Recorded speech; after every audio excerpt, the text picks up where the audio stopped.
Hello, my name is Paul Craig. I'm a professor at the Rochester Institute of Technology in Rochester, New York. For the last semester, I had the privilege of working at the Molecular Sciences Software Institute, which is led by T. Daniel Crawford, and worked directly with Jessica Nash, who was my mentor in this process. And I've been learning about Python scripting and Jupyter Notebooks and developing some modules and actually a workshop for doing this for biochemists and molecular biologists.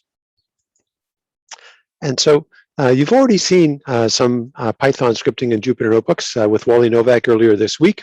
Why should we do this? Why should we go there?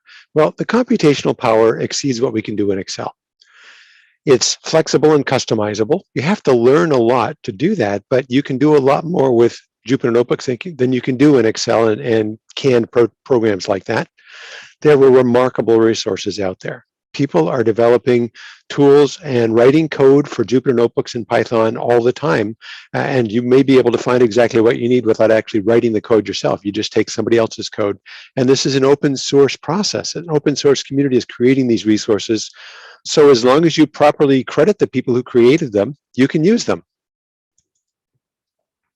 There are some barriers to change. You may be very comfortable with your existing resources. Maybe you've been using Excel or Origin or some other programs for a while and you really like them. Also, there's a learning curve. If you haven't done any coding in Python or Java or anything like that in the past, or maybe you took a coding course like I did 40 years ago, then it's going to be a bit of an uphill climb for you, but you can still do it. There are also institutional structures. Maybe you want to do stuff with Jupyter Notebooks, but the learning environment on your campus, let's say Blackboard or Desire to Learn, you can't figure out how to get that to work together, and there are no people on your campus to help with that. Also, there are textbook standards.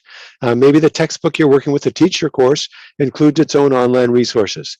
And I know I would rather have my students spend time learning biochemistry and molecular biology than learning how to code or learning how to use software as an end on its own. Also, there are multi-section courses. So maybe you're teaching some courses, you're an assistant professor, there are full professors teaching other sections. You want to change your section, they don't want to change anything because of their yellowed lecture notes. People like me, dinosaurs who've been around for a while. So there are some barriers out there you may have to deal with. Well, I've designed this workshop to help you at least get started, get a feeling for what you can do. So the workshop is designed to have 4 3-hour sessions.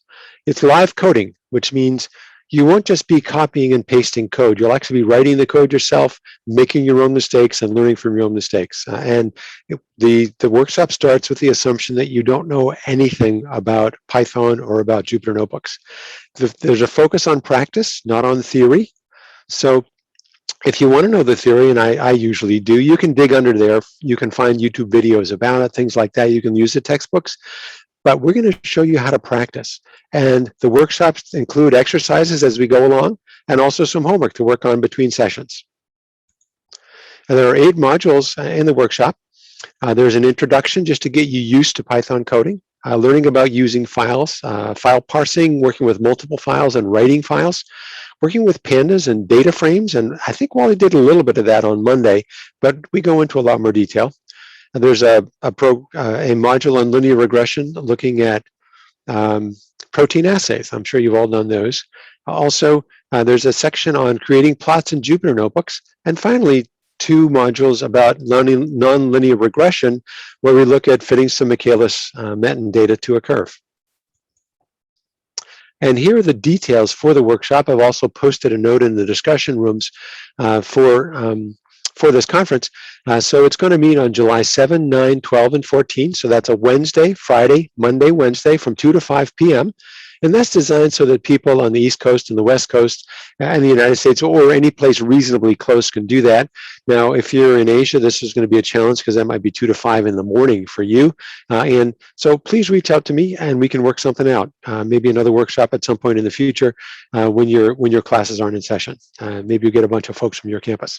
There's my contact information. You can email me directly. You can text me at that number, or you can put a note in the discussion room in Whova.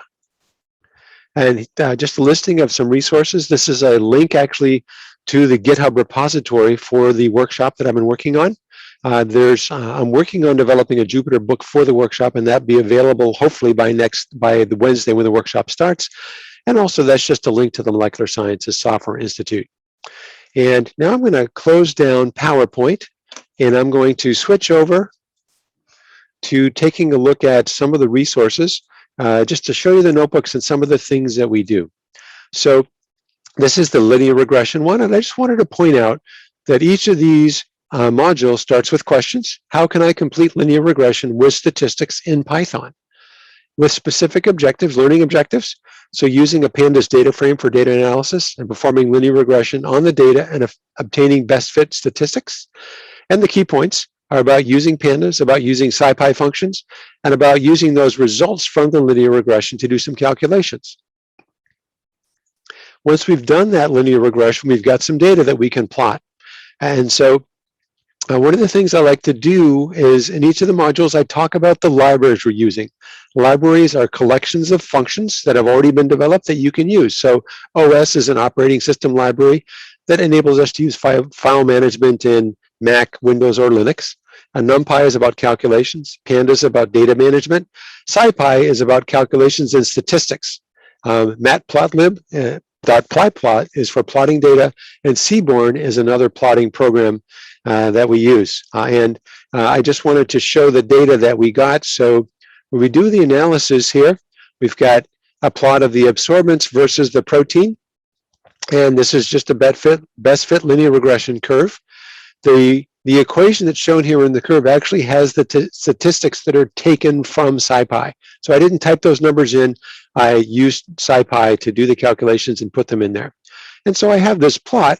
And one of the things I like to emphasize to students is what's the most reliable part of a plot. So I was trying to figure out how to show confidence intervals in Matplotlib. And I mentioned it to somebody, maybe even Charlie Weiss, who's talking tomorrow. He suggested Seaborn. So I went to Seaborn, and it took me about 20 minutes in Seaborn to come up with this plot. So we can see the 95% confidence interval. So these are some of the tricks that we learn. That's with the plotting. Looking at the nonlinear regression, what I did was I actually generated some data for alkaline phosphatase, for paranitrophenyl phosphate, and you can see the curves here.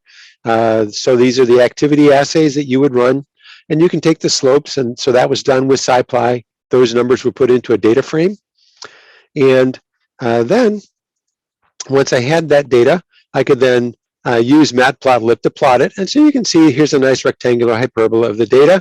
And now I want to fit the data, all right? And so we go through the process of what it means to create a function and then to use something called curve fit, which is available in scipy.optimize. And so we can use this to determine the KM and the Vmax for our results.